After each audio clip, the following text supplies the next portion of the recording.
Welcome to Business Analytics course. This is Dr. Aruna Gudimetla, Associate Professor, MBA Department from MLR Institute of Technology. Let's get started. The entire course has been divided into 5 modules. The first one is Introduction to Data Analytics, Descriptive Statistical Measures, Predictive Analytics, Data Mining, and Simulation. Okay, let's get started. In today's session, that is about Introduction to Data Analytics, we are going to deal data analytics and its importance, common tools used for data analytics, types of data, business analytics and its importance, types of business analytics, big data, business analytics in practice, data visualization tools, data queries, statistical methods for summarizing data, and exploring data using pivot tables. These are the topics that are going to be dealt in this particular module. Now let's get started. So what is data? Data is the raw information that consists of basic facts and figures. Now let us see what is analytics. Analytics, it uses mathematics, statistics and machine learning to find some meaningful patterns in the data. That is nothing but analytics. Now let's come to the total meaning of what is data analytics. It is the process of collecting, processing and analyzing the raw data to extract meaningful insights and information decision making. So this is the definition about data analytics. Now let us see what is the importance of data analytics. So the picture itself is going to give you the information, that is, data analytics helps in decision making, helps in problem solving, helps in identifying the opportunities, and also helps in improving the efficiency of the organization.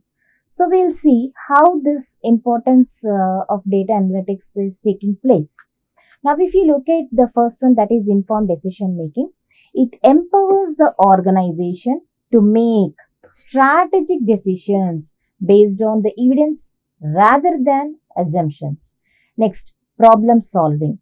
So it uncovers, data analytics uncovers the root causes of the problem and it helps to develop effective solutions.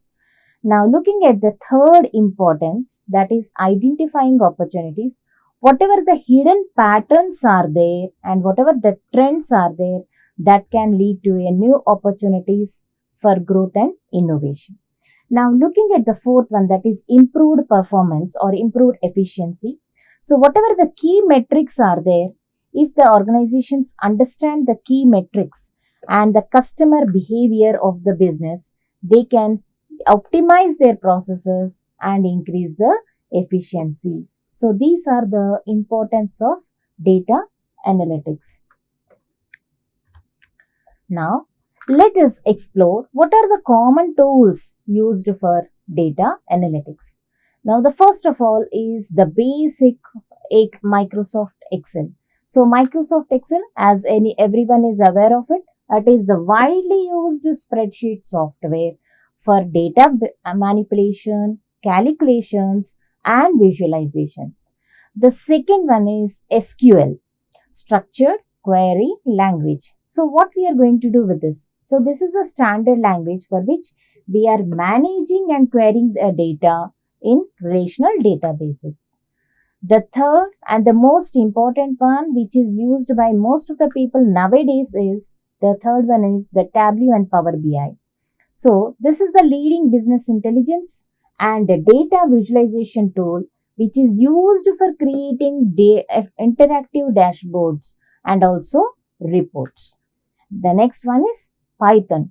So it's a versatile open source programming language which is having extensive libraries, say Pandas, NumPy for data analysis, machine learning and visualization.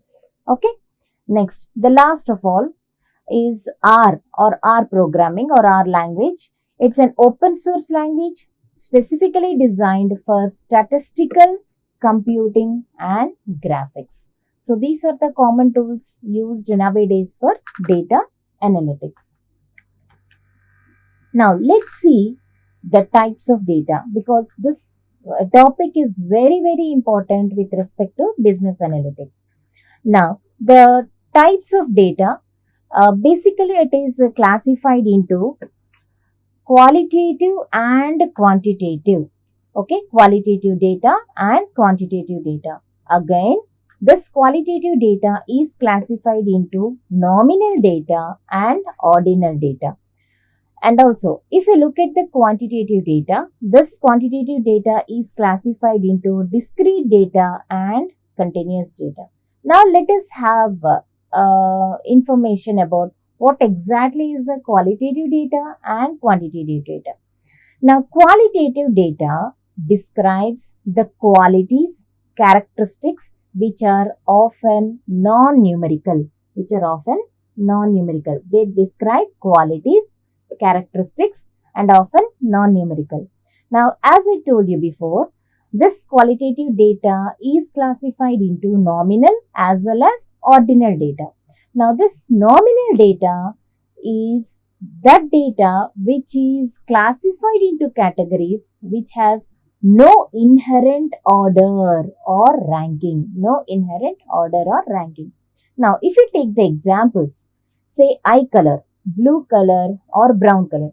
See, when we are maintaining the database, either we can write blue eye color or brown eye color as the first one and second one simultaneously. So even if we write the blue color first, or even if we write the second blue color also, it doesn't matter, or it doesn't make any kind of difference. Similar is the case with gender. Now suppose we are mentioning male and we are mentioning female. Either we can write female first or else we can write male first. Whatever it may be the case, it doesn't make any kind of difference. Means in the order of ranking, it is not making any much difference. Now, if you look at the ordinal data, this data has got a meaningful order or rank. The difference between the categories may not be equal, may be equal or may not be equal, but it is necessarily not equal. Say for example, I can say the customer satisfaction ratings. So, very dissatisfied, satisfied, very satisfied, something like that. Or else, suppose if I am telling that the performance of a student means, suppose I would be giving that as, for example, excellent. I am giving the first category as excellent. Now, the second one, I am giving it as good. Then I am giving the third one as average. And the fourth one, I am giving it as bad. So I am making out an order for this, meaningful order. Means the first best I am giving as excellent, the next best I am giving as good, and then the average one followed by bad. Okay. So when we are having a meaningful order, that comes under ordinal data. And when we don't have any inherent order or ranking, it is called as nominal data. Now, going forward, let us see what is quantitative data. So, quantitative data, the name itself it is mentioned, it is measured in terms of quantity, or it is measured in terms of numerical values. This data consists of numerical values. It can be measured and it can be counted. Now, again, this quantitative data is classified into discrete data and continuous data. So, discrete data means it is having specific separate values. It is having specific separate values. Say for example, we can give the example as number of students in the class. We may be telling, say 30 students in the class, 45 students in the class. So, it is a specific number. Okay. So, the number of children in a family, number of cars on the street. Likewise, you can take the examples, or number of students in a class. Say for example, there are 10 I-10 cars on the street. So, we are giving a definite number, specific number, that is 10. So, it comes under discrete data. Now, let us look at the continuous data. So, continuous data is also a numerical data or quantitative data that can take any value within a given range. That can take any value within a given range. Say for example, height of a person, weight of a person, temperature. Say for example, I am telling the height of a person is 5.2. Height of a person is 6.2. That means 6 feet 2 inches. Or else, the weight of a student is 33.6 kg. So I am giving some continuous values which are not a specific value. So that type of data comes under continuous data. Say temperature of the day is 27.9 degrees Celsius or 35.6 degrees Celsius. So whenever we are taking this type of examples, those come under continuous data. Now, let us move on to the next topic, that is business analytics and its importance. So far we have seen only what is data, what is analytics, what is data analytics, and what are the tools used, types of data we have seen. Now since our course is about business analytics, we will peep into this part, that is business analytics. What exactly is business analytics?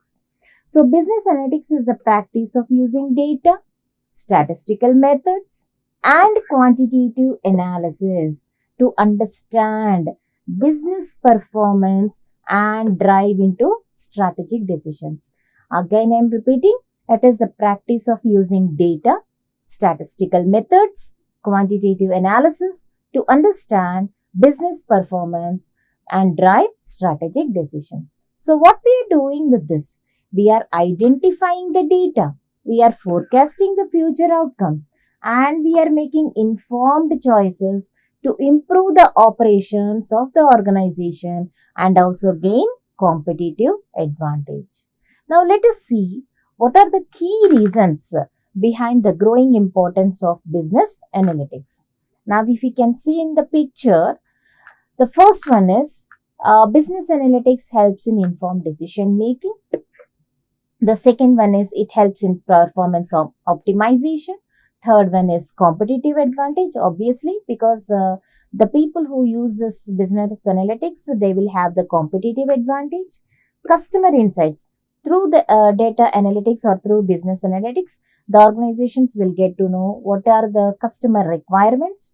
Next, they can also reduce the risk associated, so that is risk management, and how best they can utilize the resources, that is resource optimization. So key reasons behind growing importance are 6 points. One is the organizations get decision making informed, means they will be getting the valuable inputs through which they can make proper decisions. Next, they can optimize the performance of the organization, so they can stay ahead competitively. They are having a cutting edge over other firms. Then they get to know the customer insights.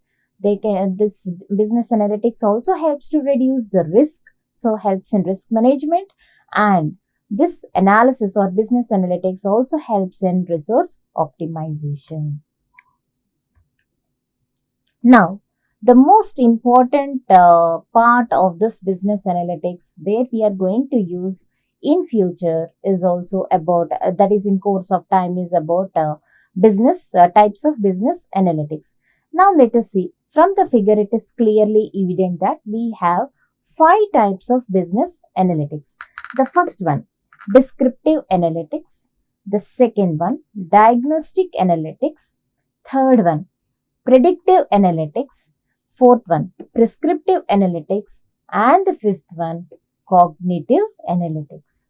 Okay, so these are the evolving nature of business analytics. The first of all comes is the descriptive one. Second one is diagnostic. Third one is predictive. Fourth one is prescriptive. And the last is cognitive. Okay, let's deep dive into these things. Now, if you look at this figure, you will be getting a pure insight about what exactly is this types of business analytics and how we are going to use it in the organization. Now, if you can see on the x-axis, we are seeing what are the business insights. On the y-axis, we are seeing maturity of analytical methods. Now, if you can see, students, like Descriptive analytics. We discuss descriptive analytics to know what happened exactly in the organization. What happened in the organization. So that type of analytics is known as business analytics. Now, coming to diagnostic analytics, it discusses about why did it happen? Why did it happen? The next phase is predictive analytics. What could have happened or what could happen is the predictive analytics. Now the next one, that is the fourth one, is prescriptive analytics. Here the organizations are going to know what should we do so that we can take a proper step. So what should we do is the what you can say, the activity that is done in the prescriptive analytics. And the last one, cognitive analytics. How can we continue further or how can we continue in future? That is what we are going to study in cognitive analytics. Okay. So in descriptive analytics, we are going to know what has happened based on the past trends. Next, diagnostic analytics, we are going to discuss why did it happen, because we are going to study about what are the causes. Next, predictive analytics. In predictive analytics, based on the predictions, okay, we are going to see what could happen. Next, in prescriptive analytics, what could be the best course of action, because we can prescribe what activity, what strategic action we can take. So, what should we do? So, what is the best course of action? And in the cognitive analytics, we are going to take, or the organizations are going to take, 360 degrees view of action. That means, how can we continue further or how can we continue in future activities or future actions? So, the next slide or the next diagram, it will give you the most clarity or very important clarity about this types of business analytics. Now, if you can take this slide or this picture, so now this is giving the complexity. See, the complexity of analytics is increasing from descriptive analytics to cognitive analytics, and obviously the business value is also increasing from descriptive analytics to cognitive analytics. Now let us see descriptive analytics as we have seen in the previous figure. So descriptive analytics talks about what has happened. So for example, if you can take, how many buyers brought AC in the month of December's previous years? See, how many buyers bought AC in the month of December previous year? So we are just asking what has happened. So this is all about descriptive analytics. Now if we move on to the next one, that is the second phase, that is diagnostic analytics. Here we are going to study why did it happen. Okay. For this, if we can look at this example, why there was an increase or decrease in the sales of AC in the month of December. Suppose there might have been increase in the sales. So what is the reason? Why did it happen? Or there might be decrease in the sales. Why did the sales decline in the month of December? So that we are going to study in the diagnostic analysis or analytics. The third one is predictive analytics. In this predictive analytics, we are going to give importance what will happen. So, what shall be the sales next year's, making insights for the future? What will be the sales for the next year? We are going to predict. Okay, so that comes under predictive analytics. Next, in the fourth type of analytics, we are going to see how can we make it happen? What should we do? How can we optimize so that we can lead into profits? So, how much material should be procured to increase the production? So, we are prescribing. So, we are going to means we are going to know what should we do about it. What should we do about it? So, this is the insight we are looking. So, this comes under prescriptive analytics. Now, in cognitive analytics, we are generally using business intelligence. So, how do I make supply chain agile and flexible to sudden changes in the demand or model? Okay, so here we are looking after 360 degrees view. Okay, we are looking at the 360 degrees view. So this is about, descriptive analytics, diagnostic analytics, predictive analytics, prescriptive and cognitive analytics. So these play their significant role in every organization. So some different organizations follow different kinds of business analytics in order to achieve their targets or in order to achieve their goals. Let us see what type of analytics or what type of business analytics are followed by different companies. Now, if you can look at this figure, so business analytics types preferred by companies, if you can look at this, the first of all is Amazon. So Amazon basically utilizes or uses descriptive analytics and predictive analytics to know the customer's buying behavior. Now, Uber uses predictive analytics for its real-time estimates, means how much demand is there for its vehicles, two-wheeler, four-wheeler or three-wheeler. So Uber is going to use predictive analytics to see what is the demand for the vehicles. Microsoft generally uses predictive analytics and prescriptive analytics for its value products. Microsoft is going to use prescriptive as well as predictive analytics. Now, the Starbucks is going to utilize predictive analytics to know what is the customer buying behavior and what should be the price of the service, means the price of the products or whatever the services they are providing. For that, how much cost they should charge. For all this, it is going to use predictive analytics.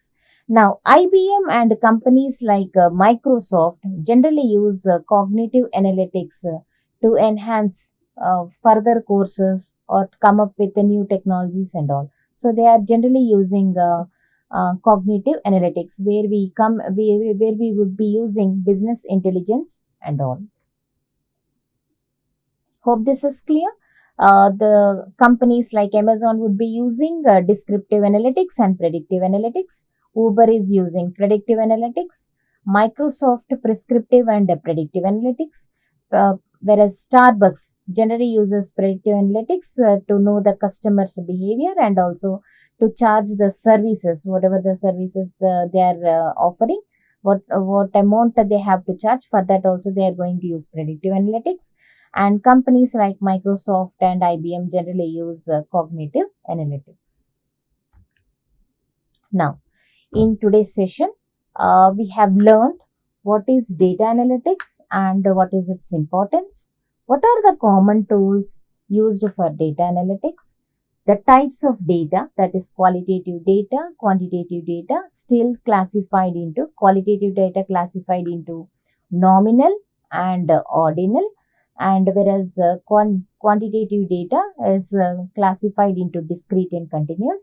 We have seen what is the definition for business analytics and also the importance of business analytics.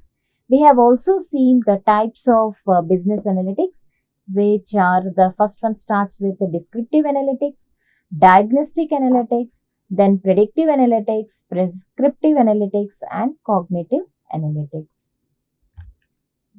Thank you. Stay tuned and we shall meet in the next session.